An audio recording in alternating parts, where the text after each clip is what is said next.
Newton's three laws of motion: inertia, force and acceleration, and action/reaction, by Austin Smith. Newton's first law, inertia. Newton's first law states that every object continues in a state of rest at a uniform speed unless acted upon by a non-zero net force.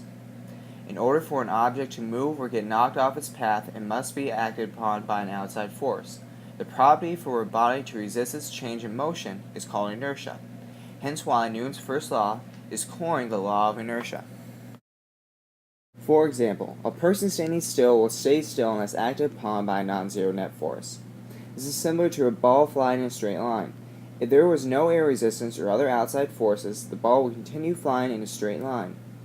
However, if the ball was knocked away by an outside force, then the ball would be off course and change its direction and speed.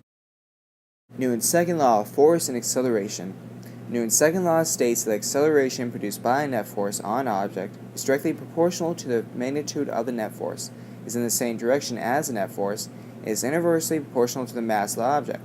This is represented by the equation acceleration equals net force over mass depicted to the right. Therefore, acceleration is directly proportional to the magnitude of the net force and inversely proportional to the mass. Furthermore, acceleration is always in the same direction as the net force. When opposite directions opposed, the acceleration is in the path of the stronger force. For example, if a wagon exerts a force of 6 newtons to the left and the ground exerts 10 newtons to the right, the resultant force is 4 newtons to the right and the acceleration is also to the right. Another example of Newton's second law is a stone with a mass of 50 kilograms that has a force of 100 newtons exerted on it from a dog. Since A equals F over m, the acceleration of the object with no other forces is 2 meters per second squared. Another example of Newton's second law would be if the stone had an acceleration of 2 meters per second squared and a mass of 50 kilograms.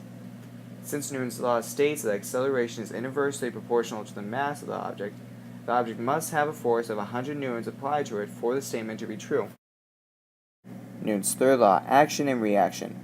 Newton's third law states that whenever one object exerts a force on the second object exerts an equal and opposite force on the first object. Hence why one force is called an action force and the other is called a reaction force. In other words, forces/objects that collide with each other are partners in a single interaction. They are equal in strength and opposite in direction. For example, when a dog wags his tail, the tail inadvertently wags the dog. Another example of Newton's third law would be driving a car. The tires push on the road, resulting in the road pushing the tire. An additional example would be flying a rocket. When the rocket pushes gas, it results in the gas propelling the rocket. In conclusion, Newton's three laws of motion have had a strong impact on the scientific community. The first law deals with inertia and states that an object will continue in a certain position and motion unless acted upon by a non-zero net force. Newton's second law deals with force plus acceleration and states that acceleration produced by a net force is in the same direction as the net force, and from the equation A equals F over m, one can determine that acceleration is proportional to the magnitude of the force and inversely proportional to the mass of the object.